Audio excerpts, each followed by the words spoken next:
suka duka main di tim Isyana dengan pertuti-tutian, The Tutis. Karena banyak yang kayak ngeliat, apalagi terus lu terakhir tuh kan yang main di Indonesian Idol tuh. Yang keren banget, yang akhirnya maksudnya kalau di situ kan orang jadi ngelihat musik Isyana yang sekarang kayak gini gitu. Dan satu Indonesia nih, dari semua genre nih gitu. Nah itu lu perasaannya gimana main di Isyana and The Tutis? Kalau gue pribadi hampir nggak ada dukanya sih sebenarnya di situ, karena halo teman-teman, apa kabar semuanya? Selamat datang di Serundeng, seru-seruan bareng Laudeng. So, sebelum nonton episode berikut ini, jangan lupa untuk subscribe, like, komen, dan juga share. Oh iya, jangan lupa nyalain loncengnya juga ya. Oke, so selamat menikmati. Jangan kamu bosan, ayolah semangat, yuk. Serundeng, seru-seruan bareng Laudeng. Oke, halo, apa kabar teman-teman semuanya? Semoga kalian tetap baik-baik saja, tetap sehat-sehat selalu, dan juga tetap menerapkan protokol kesehatan. So, selamat datang di Serundeng, seru-seruan bareng Laudeng. Gimana? Teman-teman udah nonton episode-episode sebelumnya? Semoga itu bisa menginspirasi kalian, memberikan kalian gambaran, dan juga memberikan kalian masukan-masukan, apalagi buat teman-teman yang berminat untuk menjadi karir di dunia musik atau meniti karir di dunia musik. Semoga itu bisa bermanfaat buat kalian. Oke teman-teman, so di episode kali ini gue kedatangan salah satu senior gue, terus dia juga adalah gitaris berbagai artis-artis tanah air di Indonesia ini. Kita akan ngobrol-ngobrol gimana sih proses dia memulai karir bermusiknya. So please welcome Felix Bulix dengan gitar Kesatria Gitar. Felix Bulix, siapa sih kak? Nama lo tuh Felix Tri Kurniawan? Felix Tri Kurnia. Kurnia. Felix Tri Kurnia. Nah, terus kenapa lo dipanggil Bulik? Ya, seringnya. Oh, jadi waktu SMP dulu ada teman gue namanya Erik. Terus salah satu teman gue nih manggil dia nih, Burik gitu. Oh, oke. Terus tiba entah kenapa bisa disamain aja gitu. Antara Erik ke Burik dan Felix ke Bulix gitu. Oh, gitu. Karena Erik pakai R, Burik, lu Felix jadi pakai. Agak nggak ada meaning dan nggak meaning sih. Kayaknya, iya. Cuman entah kenapa itu jadi ya udah sampai sekarang. Gitu. Iya, sampai sekarang ya jadi gitu. Nama panggung. Ya akhirnya gue pakai buat nama panggung. Oh iya, akhirnya jadi nama panggung. Iya benar-benar. Karena gue pun udah lumayan lama kenal sama dia nih, cuman gue baru tahu nih artinya. Iya, sama ini kan Bulix. Oh apa sih? Kayak waktu itu si Cimeng juga gitu, gue kayak baru tahu tuh di situ. Kenapa sih panggil Cimeng? Nama aslinya. Iya, karena pas tulisan waktu itu kayak tulisnya bacanya kayak Cimeng gitu tulisannya. Dimas bisa iya, jadi dulu pas kecil katanya tulis nama. Tulisannya pas dibaca Cimeng gitu. Aneh banget ya. Gitu. Oke, so buat teman-teman yang enggak tahu nih, lo boleh introduce yourself gak? Introduce myself. Asik. Apa nih? Apa lu bekerja apa sekarang? Gue saat ini boleh dibilang session ya. Buat Teddy Aditya yang lagi sering jalan sama dia. Ya sekali sama Isyana. Iya. Nah, terus ya main di kafe. Iya, masih reguler juga ya. Sama sesekali di TV bareng bos kita ya. Iya, bos kita. Iya. Boneko, bos pertelevisian. Gitu, jadi Kak Bulix ini adalah session player juga ya, sama kayak kita juga. Nah mungkin yang selalu gue tanyakan ke teman-teman gue yang lain juga gitu, gimana pertama kali lu proses ya bertemu musik dulu lah, maksudnya lu apakah emang diajarin orang tua atau gimana ceritanya? Kalau diajarin sih bukan dari keluarga ya. Oh oke. Jadi perkenalan gue musik itu cuma yang kenalin itu sama gitar, terutama tuh bokap. Waktu SD kelas berapa? Lupa kelas berapa. Oke. Yang gue ingat itu dia lagi main gitar gitu. Terus gue dengar dari luar, siapa sih yang ada yang main. Gue belum tahu kalau itu namanya gitar gitu. Oh oke, lu cuma dengar ada bunyi-bunyi. Ada bunyi alat musik apa sih nih gitu. Terus dia sambil nyanyi gitu kan ya, kayak lagi nyanyi lagu apa gue juga nggak tahu gitu. Cuman menurut gue nih bunyi nggak enak deh. Menurut gue gitu. Nah, terus gue cuma nengok doang dari jendela, "Pah, mainin apaan sih?" Dia cuma bilang ini main gitar. Terus yang gue inget sedikit tuh dia pernah ngajarin gue. Oh apa tuh? Ini kunci C gitu. Oh dia ngajarin gitu, kunci, ya. Dia sempat ngajarin gitu. Cuman kayak gue nggak terlalu tertarik waktu itu. Oh oke. Nah terus tiba-tiba gue bisa suka itu karena gara-gara sering nonton TV, saya inget gue deh. Nonton TV waktu itu zaman nuansa musik tuh. Oh iya. Tua banget loh. Iya. Gue pada tahu dikit doang ya. Lumayan tua kayak sebenarnya. Oke. ya gue senang banget sama Dewa dulu. Oh iya. Jadi setiap pagi tuh yang gue cari tuh, ini lagu Kirana kapan sih nongolnya gitu deh. Oh gitu, iya soalnya zaman dulu kan nggak kayak YouTube ya. 97 kayaknya, Iya, udah 98 udah lupa gue. Dan kaset pertama yang gue beli itu Pandawa 5 itu. Pandawa 5. Gitu. Kaset album Ultra Legend Dewa ya. Iya itu, di situ gue mulai tuh kecintaan gue sama musik. Dimulai boleh dibilang dari situlah awalnya. Dari situ awalnya ya. Itu berarti lu kelas berapa tuh? Kelas 6 ya kira-kira. Ya SD mau ke SMP ya. Cuma yang boleh dibilang yang pertama kali ngenalin gue ya bokap. Karena dia juga lagu yang sering diputar di rumah itu yang gue inget itu Iwan Fals bukan Gomblo. Oh Gomblo, wah Gomblo sama Ebit GAD. Ebit GAD. Kalau turun setengah jadi apa? Ebit Fis Ade.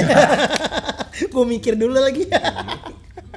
Iya oh jadi gitu ya, maksudnya berawal dari bokap terus kemudian ya akhirnya tadinya nggak suka jadi akhirnya suka ya gara-gara nonton acara-acara musik ya. Dibilang sukanya karena apa ya? Ya karena ya mungkin kayak kebanyakan orang bilang kali ya. Maksudnya gitaris itu tuh ke depan. Keren ya gitu. Di depan. Bukan masalah ke depan doang sih dari looks-nya gagah. Walaupun looks-nya nggak kelihatan pun bunyi wih gila. Keren gahar gitu. Iya ya, gitu. Ya, benar-benar. Jadi tertarik ya. Ada rasa tertarik itu ada gitu loh. Iya. Terus lu mulai belajarnya itu akhirnya mulai belajar kayaknya. Nah, belajar itu nggak lama dari mulai ketertarikan gue waktu gue beli kaset segala macam awal. SMP kelas 1 kira-kira deh. Itu tahun 98 tuh. Oke.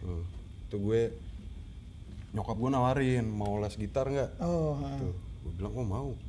Nah di saat itu bokap tiba-tiba beli gitar di rumah. Oh oke. Oh lo tadi gitar sebelumnya bukan? Gak ada. Oh, oke. Nah tiba-tiba gue liat di kamar nih, ada alat musik ini lagi nih. Nah, gitu gue udah tahu namanya, oh ini gitar nih namanya nih. Gitu. Terus? Ya udah terus habis itu gue nggak ngerti cara maininnya gimana kan. Terus nyokap nawarin les, gue bilang iya aja dulu.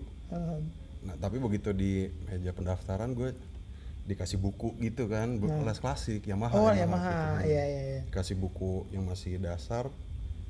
Gue bener-bener kagak ngerti itu, ini yang mau gue pelajarin apa ya. Padahal yang gue pengen kan pokoknya gue bisa main gitar gitu. Iya. Tapi gue sampai nggak bisa ngasih tahu juga nih yang gue mau apa sih gitu. Pada waktu itu belum ngerti gitu, belum ngerti. Cuma ntar tenang aja ada gurunya kok gitu. Ya udah. Nah ternyata waktu gue ngeles itu jadi boleh dibilang itu pertama kali gue punya guru gitu. Jadi punya guru. Dan diajarin baca sama main klasik kan. Iya kan klasik. Dan waktu itu gue main klasik itu harus pakai gitar nilon, gue pakai gitar gini nih. Gitar string ini. Bokap beli gitar string kayak gini. Oh oke. Beli gitar pasar loak gitu. Oh iya benar-benar. Allegro tapi LS1. Gak double L ya. Double L. Iya. Cuman itu gitar jadi senjata gue waktu itu. Tapi jadi ya benar-benar. Mainin klasik dan gue sampai seintu itu sih waktu itu sama gitar sih. Jadi dikasih PR hari ini les lagi minggu depan kan. Nah itu selama tiap pulang sekolah gue latihan. Lu langsung latihan. Oh iya. Cuman salahnya teknik belajar gue, ini kayaknya bukan buat ditir juga sih. Harusnya kan bisa baca tuh ya. Iya. Nah ini yang gue hafalin dan gue nyontek tangan guru gue. Oh iya. Misalkan bunyi gini. Tuh nama chordnya gue nggak tahu nih apa nih. Tapi gue liatin tangannya dia gue inget-inget kayaknya tangannya dia di sini deh. Gitu. Iya. Oke. Jadi lebih ke nyontek tangannya sih. Iya. Bahkan kuping pun juga belum dibiasain juga gitu karena belum ngerti juga. Belum ngerti ya. Iya. Nah dari situ belajar gitar klasik cuma setahun kira-kira. Setahun ya. Sempat ujian pun juga yang tingkat dasar doang waktu itu di Yamaha. Oh, oke. Terus nggak gue terusin. Terus habis itu tuh SMP tuh ya. SMP. Habis itu karena di sekolah gue dulu zamannya GNR. Wah anjir, si calo main. Sebenarnya campur sih. Enggak lagi zaman Hanson dari segala macam jauh tuh ya dari GNR ke Hanson tuh. Dari Hanson ke GNR jauh ya. Cuma di angkatan gue tuh ada satu orang yang entah kenapa tuh udah jago. Udah jago. Iya bener. Kayak di semua itu gue juga gitu deh. Di sekolah ada aja bakal tuh. nemuin kayaknya ada kayak gitu ya. Bakal ada tuh yang kayak gitu tuh. Gue masih dengerinnya apaan tahu, gue masih waktu itu gue lagi suka selain Dewa, gue juga suka Gigi waktu itu kan. Nah gue inget kelas 2 SMP tuh gue manggung main Terbang tuh. Oh Terbang ya.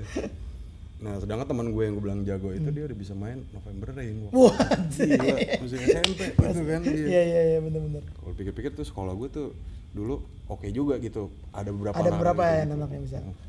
Ada cerita, gue gak tau lucu apa enggak sih ini. Kenapa tuh gimana? Buat gue agak konyol aja sih buat gue sendiri gitu.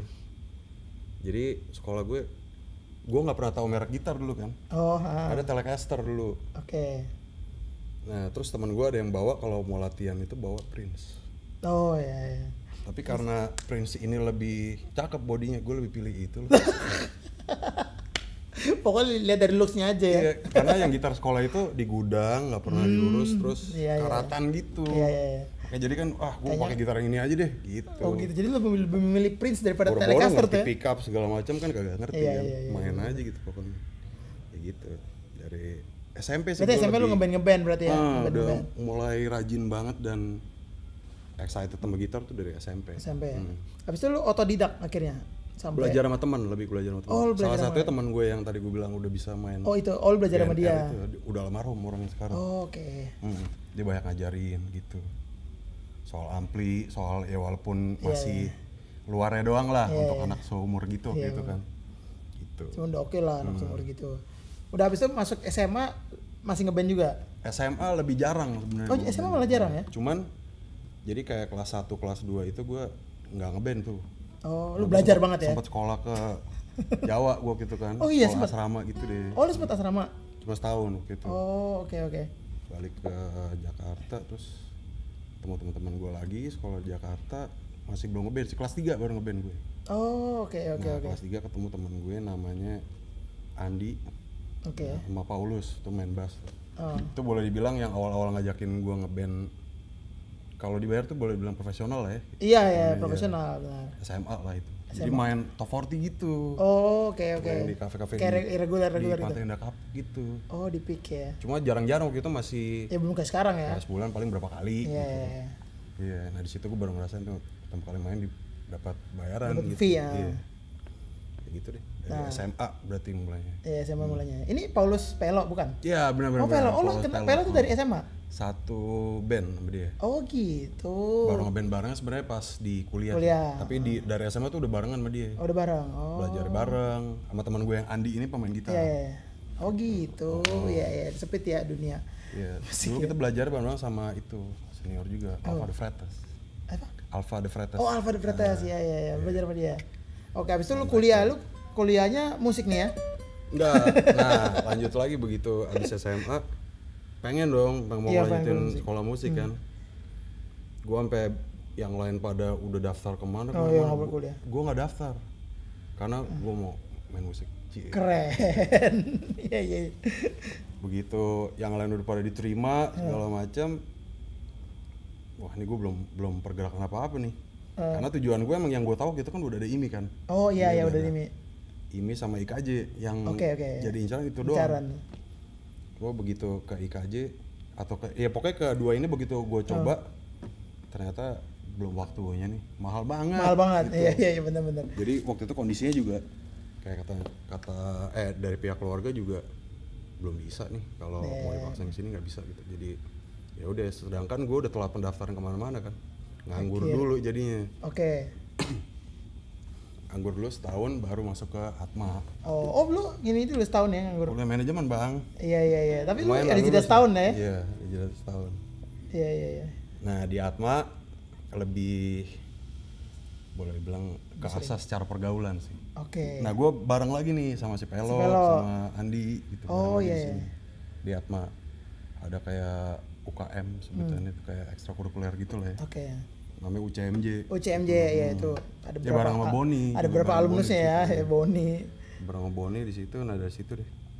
Baru tuh memulai ya proses perjalanan bermusik profesionalnya. Sama lebih banyak belajar lagi sih di situ kan juga. Dari senior yang lain kan dapat pengalaman berbagi ini juga ya. Jam session lah segala macam. Oh gitu ya, sedap.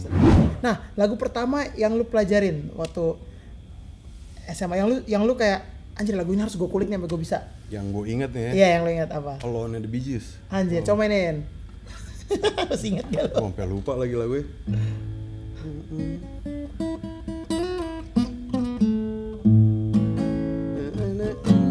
Nah ini karena gue belajar kunci balok. Kunci balok, benar. Kunci balok. Dulu susah kan? MBS, Music Box Selection tuh zaman dulu tuh.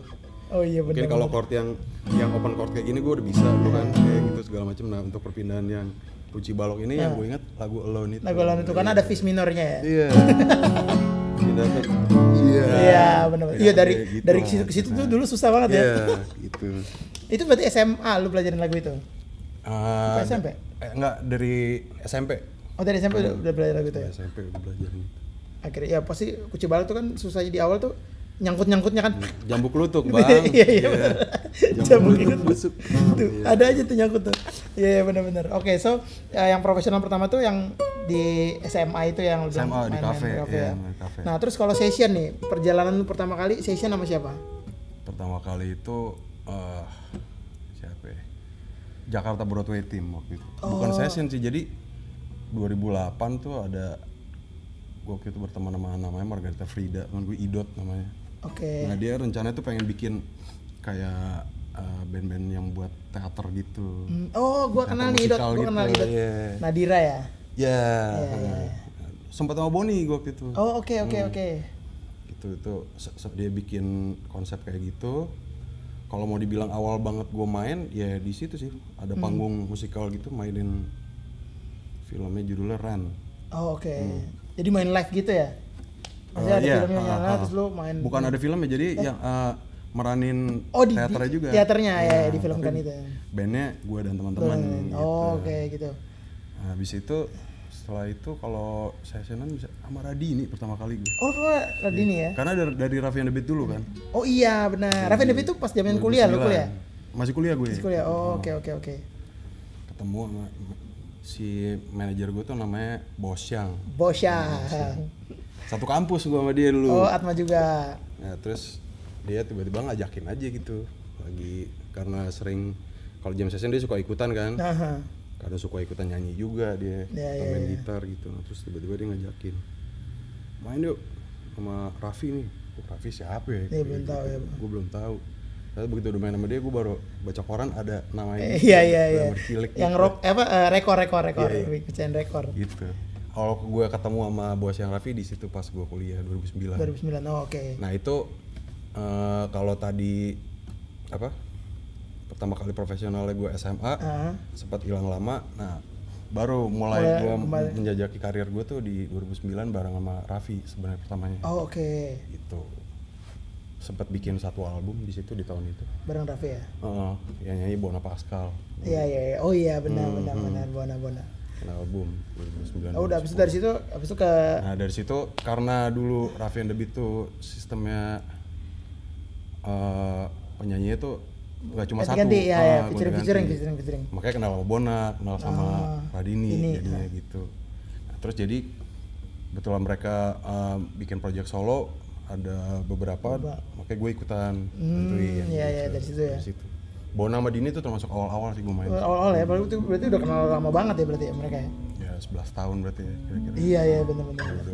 Oh gitu, gokil. Nah mungkin ada yang beberapa teman-teman juga yang mungkin masih kuliah tapi sudah mulai bermain musik dan mungkin sekarang eranya agak lebih cepat dibanding era kita ya maksudnya.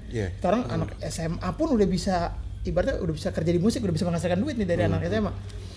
Apalagi kuliah gitu. Nah kalau menurut lo sendiri menjalani dua kegiatan sekaligus gitu ada kesulitan tersendiri gak? Misalnya lu kuliah tapi lu udah mulai jalan nih, apalagi meniti karir bermusik ya. Berdasarkan pengalaman lu, iya dong, pengalaman lu dong. Masa pengalamannya akademisnya ngalah biasanya. Oh, akademis mengalah tuh ya? Biasanya ngalah. Bukan ngalah, kalah. kalah. Dikalahin tuh. Karena waktu itu sebenarnya gue kuliah tuh 4,5 tahun udah beres gitu ya. Nah di saat gue mau ngerjain skripsi, Raffi and the Beat ini lagi ngerjain rekaman dan sebagainya gitu. Oh iya lagi. Udah mulai main di beberapa panggung gitu.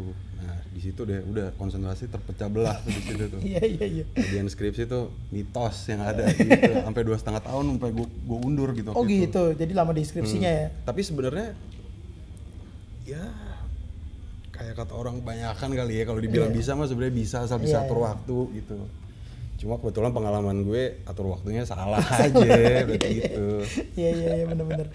Jadi waktu itu lo ya udahlah ya, maksudnya zaman itu kan berarti memang harus memilih, kayak akhirnya akademinya bukannya lu tinggalin juga ya? Iya, gue nggak gue tinggalin sih, tetap gue kelarin lah. Ya, postpone dulu lah. Walaupun kelar lama gitu, tapi tetap gue beresin.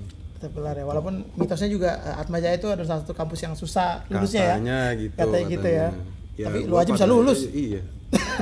lulusnya cuci gudang lagi. Cuci gudang. Waktu skripsi gue disuruh bikin not balok bang. Ah serius lo? Waktu sidang. Itu karena dia tahu, si dosen itu tahu. Dosen bimbing gue tahu gue sering ngeband. Oke. Gitu. Itu udah session tuh.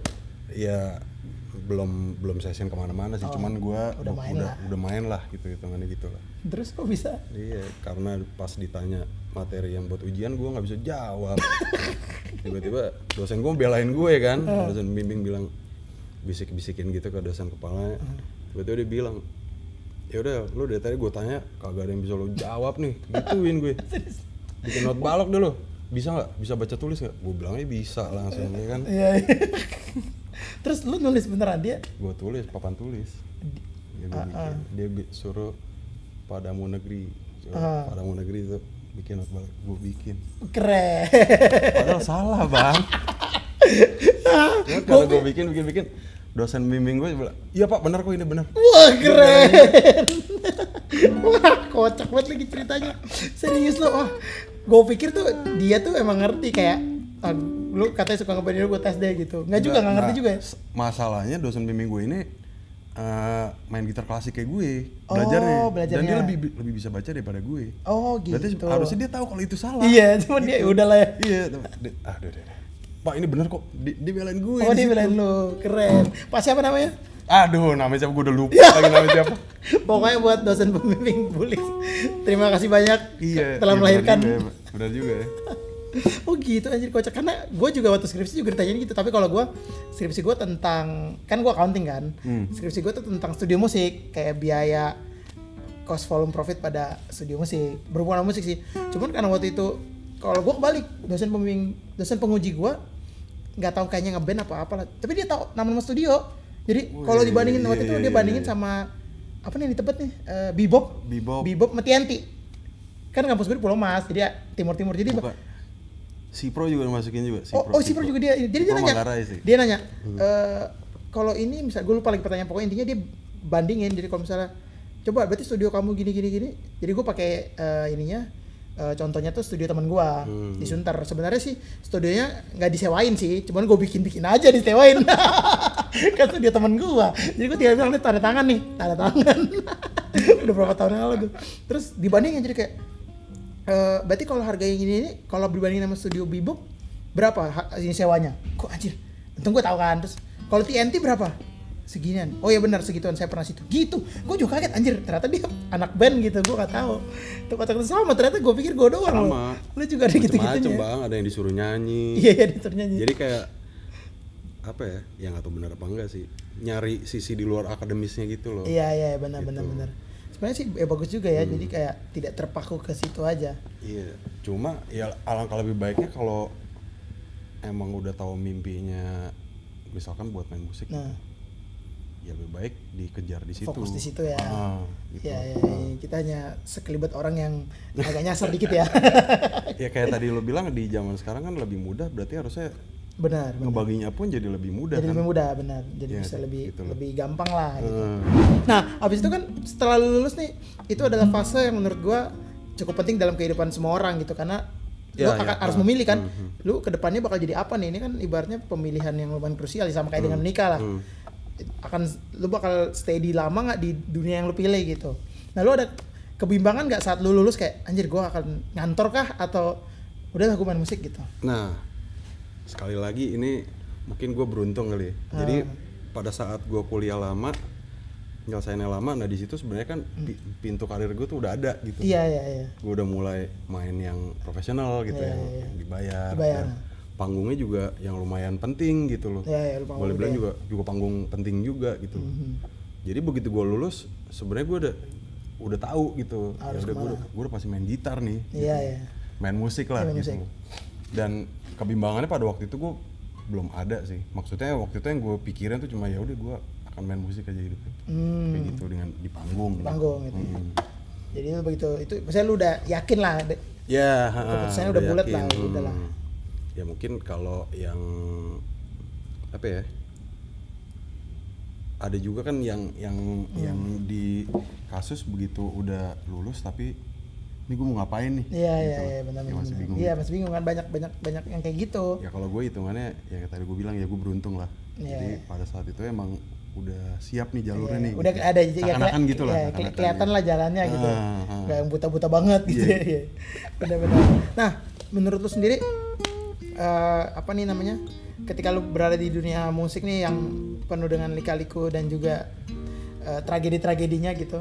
Menurut lu apa yang paling apa ya, bukan paling berbahaya tapi menurut lo yang kayaknya mungkin ada beberapa hal yang harus dihindari nih dalam dunia musik yang tidak baik, yang mungkin bisa menginspirasi teman-teman juga yang mungkin baru masuk atau mungkin baru mau memutuskan tuh kayak dunia musik, karena kan image musik di beberapa orang mungkin ya negatif terus kan so far, walaupun sekarang udah mendingan dibandingin zaman kita gitu.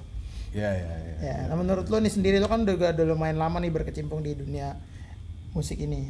Menurut lo ada, atau mungkin yang lebih enak kan gimana kiat-kiatnya untuk bisa menjalani dunia musik ini dengan aman gitu, tanpa ya negatif pasti ada dong, cuma kan ya kita nggak bisa. Pasti ada. Ya sebenarnya kalau dijalanin kalau langsung aman pun kayaknya nggak mungkin ya. Cuma yang penting kalau namanya emang udah cintanya main musik ya udah ibaratnya ya main aja yang benar gitu loh. Biar bisa main yang benar gimana? Ya latihan yang benar. Latihan yang benar gimana caranya? Ya bergaul, tanya sama yang lebih banyak tahu daripada lo gitu. Karena dari yang gue alamin sih dan banyak dengar cerita teman-teman juga, banyak kan ya liku-likunya begitu ya. Nah kalau yang untuk dihindarin apa ya? Narkoba. Standar banget. Medicine ya, bahasa Inggris ya. Medicine. Jangan sampai kepengaruh ke situ. Kalau nongkrong sebenarnya gue tanya balik nih, lo setuju dengan harus nongkrong nggak kalau berkarir? Karena gue sempat bukan dapat ajaran ya, tapi dapat pengalaman yang kayak gitu. Lo tuh harus nongkrong gitu loh. Iya, banyak yang menyarankan ya. Gitu ya. Nah, menurut lo gimana? Kalau menurut gue, mungkin keharusan sih enggak.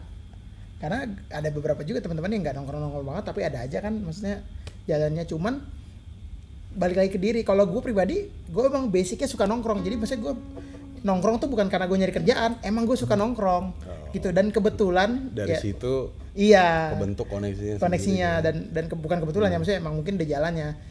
Ya gue bisa bilang kalau gue pribadi koneksinya dan perjalanan karir gue memang ada faktor nongkrongnya juga. Tapi bukan karena gue sengaja nongkrong buat cari karir, emang gue lagi suka nongkrong aja. Gitu ya. Itu kan beda kan, maksudnya bukan lu sengaja membuat itu atau lu membiasakan, tapi emang gue begitu kebetulan koneksi dari situ gitu. Ya, tapi kalau ditanya harus apa enggak, menurut gua nggak harus lah. Nggak harus ya. Tiap orang apalagi zaman kayak sekarang ya. Iya, apalagi PSBB aja lu perhatiin kan.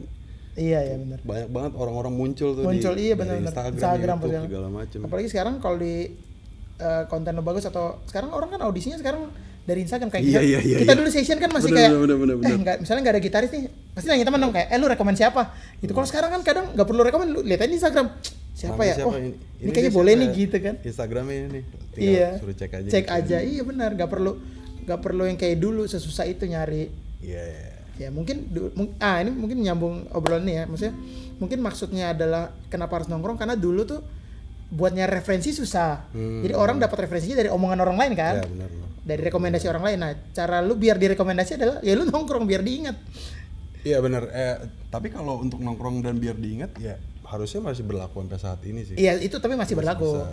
Cuman udah ada faktor lain lah gitu. Udah ada cara pilih lain lah, yaitu dari Instagram. Ada beberapa hal yang kalau yang misalnya orang-orang yang malas nongkrong juga kan kayak mau nanya, cek dulu deh di Instagram deh. Atau bisa kebalik tuh, lihat dulu di Instagram baru nanya, lu kenal si ini gak? Mainnya gimana? Gitu kan. Jadi dia udah lihat dulu, ini kayak oke nih, tapi nanya dulu yang kenal gitu. Kan ada mutual friend ya kan? Iya. Bisa dilihat tuh. Gitu. Jadi itu ya ada beberapa fenomena-fenomena yang mungkin ya namanya juga seiring perkembangan zaman ya. Jadi pasti berubah. Nah, juga ada beberapa yang suka nanya gue nih. Kayak, "Bang, gimana caranya untuk jadi session?" Karena dulu tuh zaman kita, nggak tahu ya kalau lu zaman lu gimana. Kalau zaman gue dulu ngeband karena sukanya lihat band gitu. Jadi cita-citanya awalnya pengen jadi anak band, pengen kayak Dewa, pengen kayak Gigi, pengen kayak Peter Pan gitu-gitu. Nah kalau sekarang kayaknya mungkin masih ada juga yang kayak gitu. Cuman kebanyakan orang udah mimpinya, tujuan utamanya adalah jadi session player. Karena ngeliat, wah enak ya jadi session player, ketemu artis, keluar kota gitu-gitu. Nah, ada beberapa yang nanya kayak, Bang, gimana caranya jadi session player? Nah, kadang itu suka beda-beda dan kontradiktif lah penjelasannya. Nah, menurut lu sendiri sebagai session player, kalau ditanya kayak gitu? Lucunya, gue itu dulu jadi orang yang menanyakan ini. Oh, lu juga nanya itu? Nah, karena emang pemikiran gue dulu, gue emang pengen jadi session gitu. Oh, lu emang pengen jadi session? Dan persis yang gue cari itu biar gue kenal banyak orang. Terutama gue ngirim banyak artis dengan style yang beda-beda. Beda-beda, gitu. iya. Nah, ternyata seiring berjalan waktu, ya gue bisa menghidupi mimpi gue sih. Maksudnya itu berjalan gitu. Berjalan. Ya setidaknya cukup buat gue lah. Gue udah sempat main sama si ini gitu loh. Walaupun pengennya semuanya tadi kan, tapi lama-lama gue menyadari kayak gue nggak bisa kayak gitu. Whitney Houston gitu ya. Whitney Houston. Ya. Oh, jadi lu emang sempat bertanya-tanya juga ya itu ya? Ada fase itu ya? Gimana cara? Dan waktu itu gue ketemu dengan beberapa ada 2 orang senior lah, Christian Dharma salah satunya. Oke, Mas Chris. Nah itu yang banyak ngasih pengalaman tuh.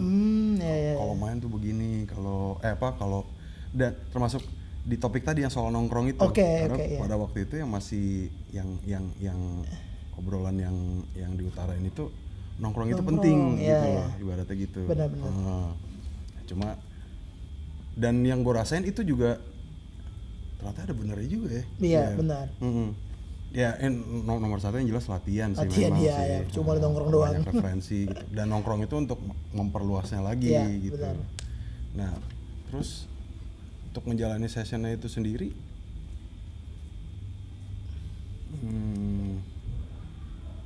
dari gue yang pengen banget sampai akhirnya gue mikir, aduh ini kayaknya, nah gue sempat kepentok. Jadi kepentok maksudnya ternyata gue nggak bisa seluas itu ya. Gitu loh. Gitu. Karena pada akhirnya gue mikirnya untuk jadi session itu nggak gampang gitu, karena bener-bener harus bisa semuanya. Benar. Tapi ini pikiran gue loh ya. Yang gue tangkap gitu. Dan yang gue perhatiin juga kalau mau main masih artis ini, gaya musiknya misalkan jazz gitu, misalkan, nah terus tiba-tiba lo mau main lagi sama yang lain tapi rock. Nah itu kan agak beda banget ya, berbeda. Belum nanti kalau lo main dangdut gitu loh, atau main blues segala macam gitu. Nah di situ sih. Jadi kalau emang pengen jadi session ya nomor 1 emang punya peluru yang banyak. Benar. Jadi perlengkapin diri dulu ya. Jadi bunglon kali ibaratnya ya. Jadi bunglon. Sesuai yang gue butuh main kayak gini, udah bisa gitu loh. Iya benar. Ibaratnya gitu. Gitu ya. Iya benar. Menurut gue. Iya benar. Jadi buat teman-teman yang mungkin bertanya gimana cara jadi session, mungkin jawaban Bulix ini adalah salah satu opsi lah buat kalian. Semoga bisa menjawab, karena kebetulan juga dia juga menanyakan hal yang sama gitu. Iya. Jadi misalnya lu bisa bertanya itu, tapi seiring berjalannya waktu juga bisa menjawab pertanyaan itu sendiri. Benar. Sesuai, dan pengalaman pasti akan berbeda sih masing-masing sih gitu loh. Beda-beda orang ya. Karena yang ngejalanin lu juga yang dengan cara berpikirnya juga masing-masing gitu loh. Iya benar. Apa yang ditanamin ke gua kan belum tentu ditanamin ke lu akan sama keluarnya gitu. Benar. Gitu. Keren. Nah, menanggapi tadi maksud lu bilang kalau jadi session itu kan harus bisa bunglon lah, lu bisa beradaptasi dengan si A, dengan si B, dengan si C. Nah, otomatis kan lu berarti ketemu banyak orang dengan banyak karakter juga. Nah, kalau menurut lu gimana cara untuk bisa menyesuaikan? Oke, kalau permainan seperti yang lu bilang kan, banyakin peluru sehingga bisa beradaptasi. Referensi kalau secara pergaulannya gitu. Kalau secara bermusiknya ya mungkin kita bisa mengira-ngira lah caranya. Kalau secara pergaulan kan karena ketemu sama karakter A, karakter yang suka marah-marah, yang suka atau yang slow banget, atau yang sans aja, atau yang bayarannya telat. Ya kayak gitu banyak banget lah. Sering. Oh. Enggak.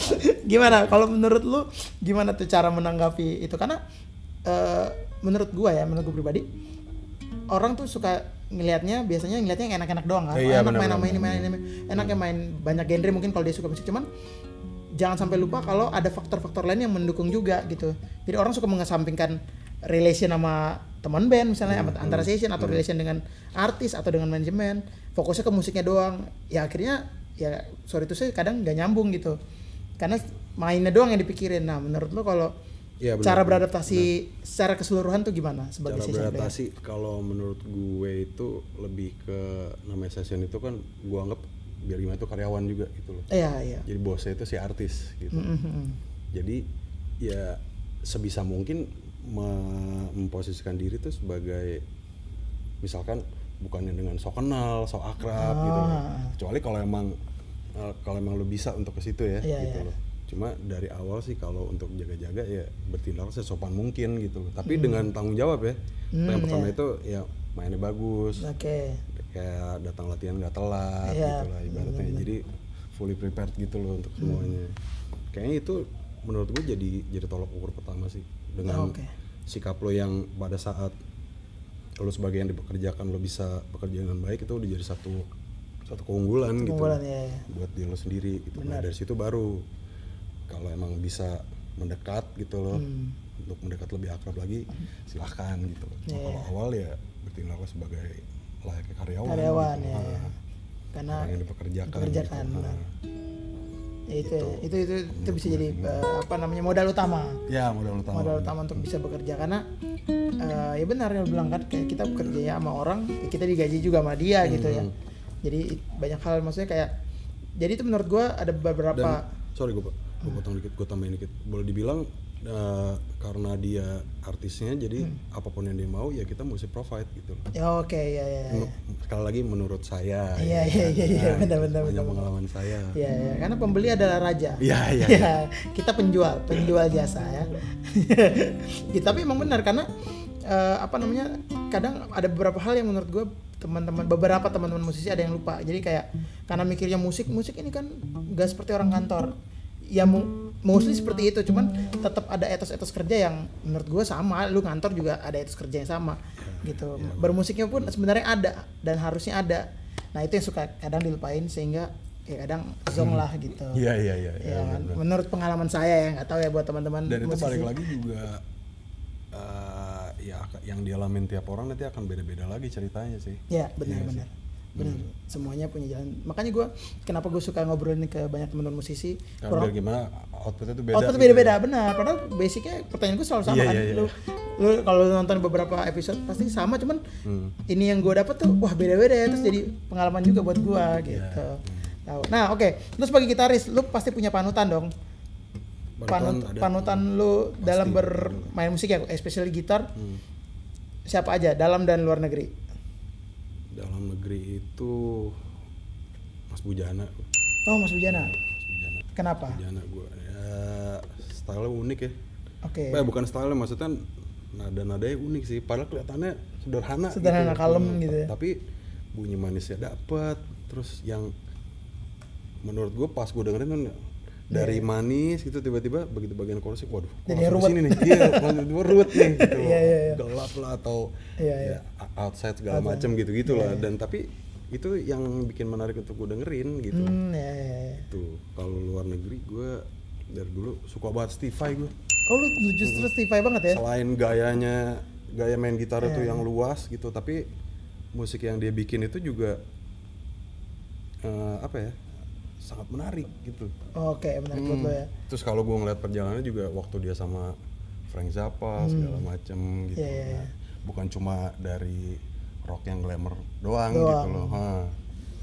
Itu gue sangat memperhatikan Steve Vai. Lu saking fansnya lu mempelajari juga beberapa sejarahnya ya. Sejarahnya tuh belajar mainnya enggak bang. Iya, pantas gue cukup menikmati aja. Kalau itu lu pasti beli Ibanez dia tuh kan, Ibanez putih yang bisa di grab gini kan. Udah segitunya tapi gue. Jadi itu terlalu jauh sih kalau untuk diikuti. Jadi si Mas Bujana ya salah satu idola ya.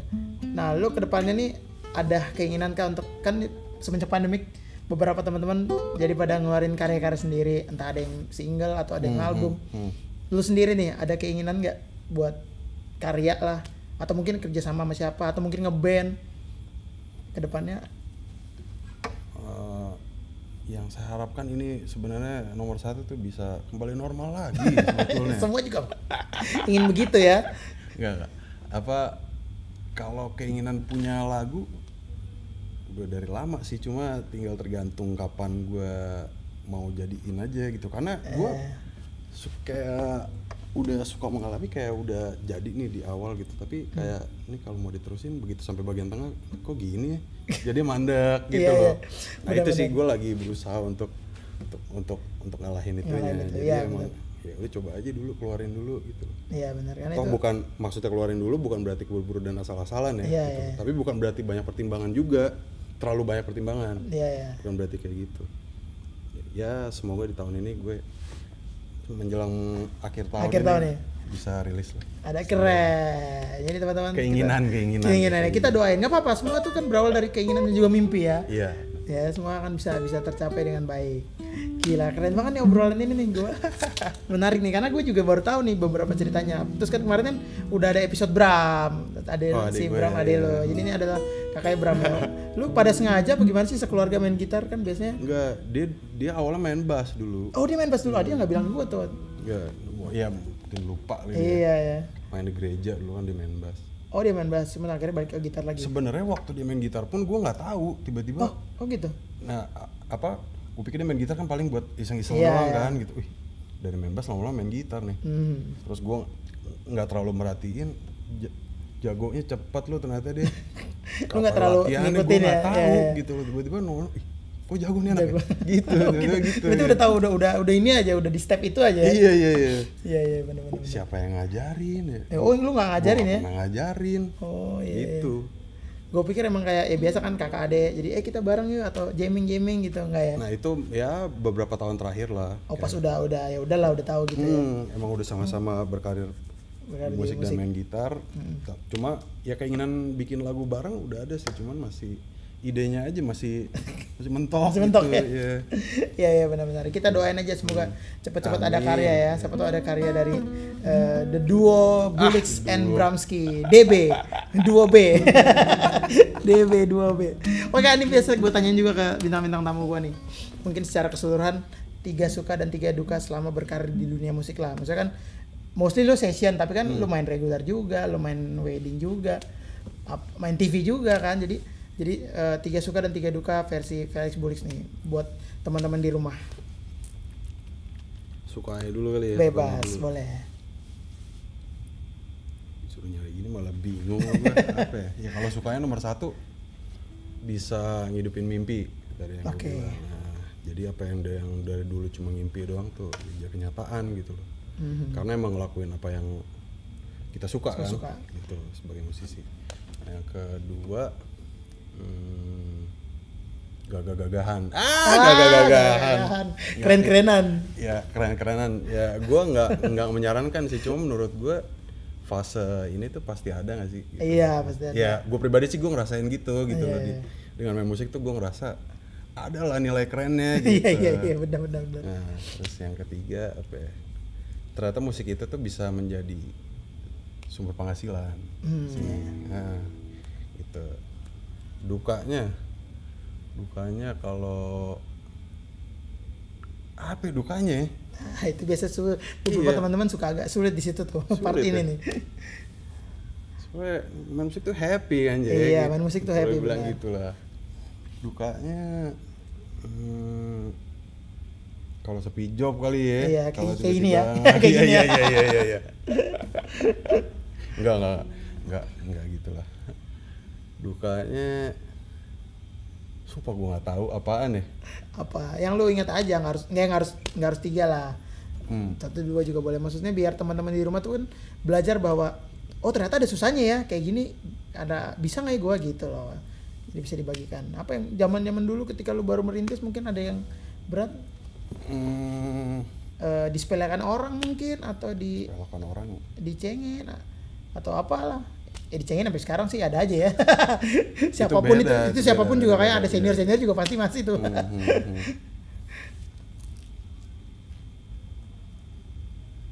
Dukanya lama nih gue mikirnya nih. Apa itu? Kayak lagi quiz anjing. Atau mungkin pernah ditolak calon mertua dulu? Mungkin ya. Gue ya kalau ngomongin secara umumnya pasti hal-hal kayak gitu ada lah ya. Cuman gue nggak pernah merasakannya. Itu sebagai duka ya. Gitu sih. Paling kalau lagi kebanyakan jadwal justru kalau lagi pas lagi capek tapi jadwalnya padahal banyak. Gitu loh. Terus di saat kita lagi pengen istirahat nih ya pasti kan kayak lo juga sering ngerasain kayak gitu ya. Lagi capek gitu. tapi wah besok udah harus main lagi nih, atau nanti lusa nih main lagi tapi dengan kulikan yang susah nih. Iya, lebih ke kulikan sih. Iya. Palingan itu sih. Dan di saat di hari itu datang kan mau nggak mau begitu waktu yang manggung kita kan udah mesti siap kan. Iya benar. Padahal dalam hati perang batin. Gue belum siap nih gitu. Ada tuh yang gitu-gitu ya, tuh. Bener. Kalau versi gue sih yang makanya tadi agak mikir lama karena menurut gue yang paling berduka itu buat gue tuh di segi itu, di saat gue lagi perang sama diri gue sendiri. Ya gitu benar. Gitu. Benar. Ini menarik nih karena belum ada pernah jawab ini nih betul. Gue benar Suar. Jadi benar gue juga berpikir, iya benar juga ya, maksudnya kadang orang mikir banyak job itu adalah sebuah kesukaan yang itu kayak biasa kan, puji-puji. Gila lu banyak job, mega job gitu sering banget kan. Cuman ya benar ternyata itu bisa menjadi duka ketika tadi dibilang kayak anjir tinggal besok, atau misalnya kulikan banyak gitu terus atau susah tapi lu nggak punya banyak waktu untuk ngulik karena memang banyak job. Ya itu menurut gue juga duka, benar-benar gue setuju nih kali ini. Bukan berarti sampai mentally down gitu ya, tapi itu jadi hal yang seru sih sebenarnya gitu loh. Iya nih bener. Belum siap lagi nih segala macam tapi entah kenapa bisa jadi itu begitu nanti udah bandnya bunyi udah jreng gitu beda lagi rasanya benar-benar gitu. Itu adrenalin ya. Rasa sebelum naik panggungnya ini nih ya. Adrenalin tuh. Bisa nggak ya? Ya bisa apa enggak gitu. Nah, sebagai session kan ya ini kalau gua ambil hal sebagai session player ya gimana kan lo udah mesti siap kan. Benar. Gitu. Waktu manggung ya udah nggak ada yang peduli gitu loh. Pokoknya lo manggung lo mesti tanggung jawab segala macem gitu loh. Iya. Itu pintar-pintar atur waktunya lah. Benar. Gitu Keren. Masuk juga kalau emang tahu jawabnya nanti bakal banyak atau misalkan ada yang susah nih, ya hari-hari sebelumnya mendingan buat latihan gitu dibanding isi dengan gigi yang lain lagi gitu. Benar-benar. Jadi sepanjang pengalaman sih gitu karena begitu udah menghadapi semuanya jadi ada capeknya juga bang. Bener, namanya juga manusia ada limitnya. Gue kurang maksimal nih tadi main nih, andai gue latihan yang bener gitu. Ada nyesal-nyesal gitu loh. Iya benar. Jadi manage waktu pun merupakan sebuah strategi ya. Jadi jangan kayak ya sayang banget jobnya kalau ditelak gitu-gitu. Maksudnya ketika lu banyak dalam seminggu gitu, tapi lu harus ngulik. Mesti diatur ya. Mesti diatur benar. Gak boleh serakah juga ya. Iya benar. Benar-benar gue setuju. Bagus banget loh. Gila baru ini nih soalnya sebelum-sebelumnya belum ada. Mikirnya lama banget tapi ya. Apa? Mikirnya lama tapi banget. Tapi nggak apa-apa. Memikirkan sesuatu yang lama tuh kayak mendulang emas. Lama tapi dia jadinya tuh emas. Keren gitu kayak. Gitu. Oke, udah itu doang tuh dukanya tuh. Iya sih. Ya udah itu aja ya, sisanya ya apa dilakukan dengan banyakkan suka ya. Dilakukan dengan senang hati ya pasti semua berbuah jadi kesukaan ya. Iya benar. Gitu. Keren, gila seru banget nih obrolan kali ini bersama Kak Bulix nih, banyak masukan-masukan yang berarti juga buat teman-teman di rumah yang mungkin baru mau masuk ke dunia musik atau mungkin ya seperti kayak zaman-zaman kita dulu masih sekolah punya mimpi untuk jadi musisi. Iya. Gitu. Dan emang mesti apa ya? Hal memimpinya itu juga mesti berani gitu. Benar harus berani. Jangan takut. Gue sedikit nambahin pengalaman gue sih waktu itu gue sempat sebelum gue punya band itu yang 2009 gue sempat kerja stasiun TV gitu tapi jadi lepasan gitu loh, jadi freelance. Jadi kalau lagi ada acara-acara gede nah gue ikutan di situ tuh. Gitu. Jadi runner, jadi usher gitu-gitu. Iya. Nah yang gue perhatiin itu ya kan bintang tamunya kan band-band gitu kan semua kan. Jadi gue ngeliatin mereka manggung, ngeliatin mereka soundcheck gitu. Iya, lu udah ngeliat ya. Padahal di saat itu jadwal datang gue bareng sama mereka soundcheck, tapi gue mempersiapkan yang lain untuk kerjaan gue gitu. Ya, cuma di situ gue ngeliatin, aduh ini seneng banget ya. Dan kalau gue ingat gue waktu itu gue pernah bilang gitu, nih suatu saat nih gue yang ada di situ nih gitu. Itu jadi, perkataan iman ya. Iya benar. Maksudnya sama berani sama mimpi juga salah satu juga dilakuin dengan hal kayak gitu sih. Iya benar. Jadi karena jangan kapanpun itu datang kan kita juga nggak tahu kapan waktu. Yang penting siapin aja dulu. Siapin dulu, benar. Karena kesiapan dan juga kesempatan itu harus berbanding lurus. Iya betul bang, betul. Iya, karena kadang udah siap tapi kesempatannya nggak ada, maupun sebaliknya. Iya benar. Kesempatannya ada, ya dia nggak siap. Ada belum siap.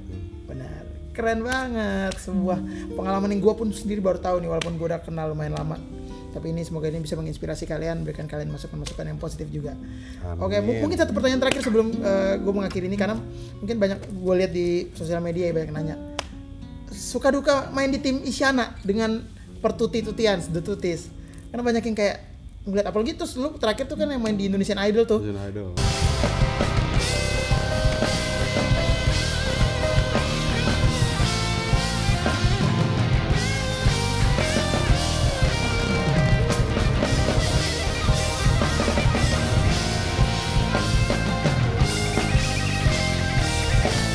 yang keren banget yang akhirnya maksudnya kalau di situ kan orang jadi ngelihat musik Isyana sekarang kayak gini gitu, dan satu Indonesia nih dari semua genre nih gitu.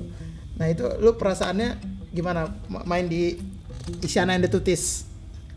Kalau gue pribadi hampir nggak ada dukanya sih sebenarnya di situ, karena dari dianya sendiri tuh orangnya fun, dia bukan yang perfeksionis iya gitu loh, maksudnya ya pengen semuanya bener gitu, tapi masih bisa dikompromikan lah gitu, maksudnya vibe di dalam timnya sendiri pun juga udah enak gitu loh. Jadi walaupun sesusah apapun gitu loh, tapi kalau gue pribadi sih gue malah mikirnya wah gue jadi terchallenge nih gitu loh, gue harus bisa nih gitu loh.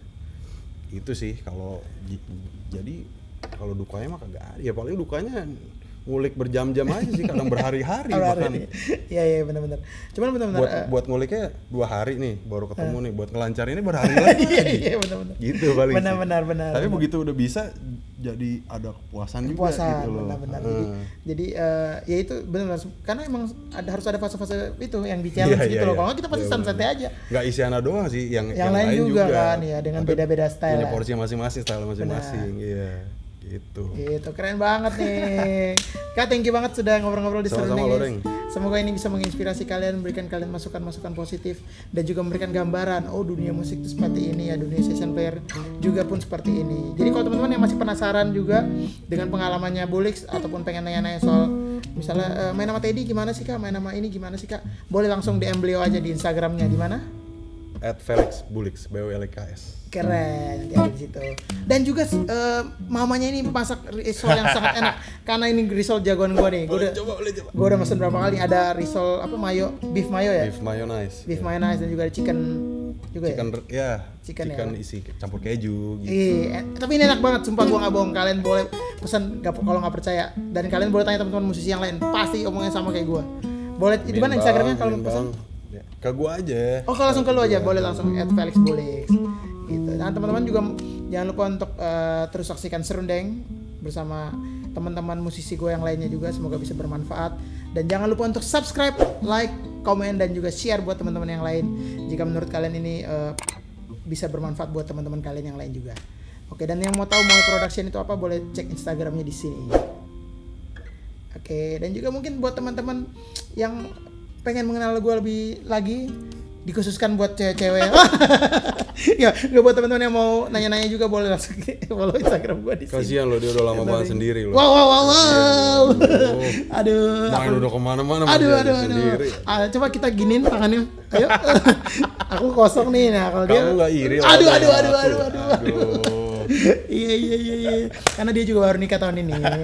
Keren. Padahal baru juga ya. Iya padahal baru. Gak apa-apa, yang penting udah 1 step di depan.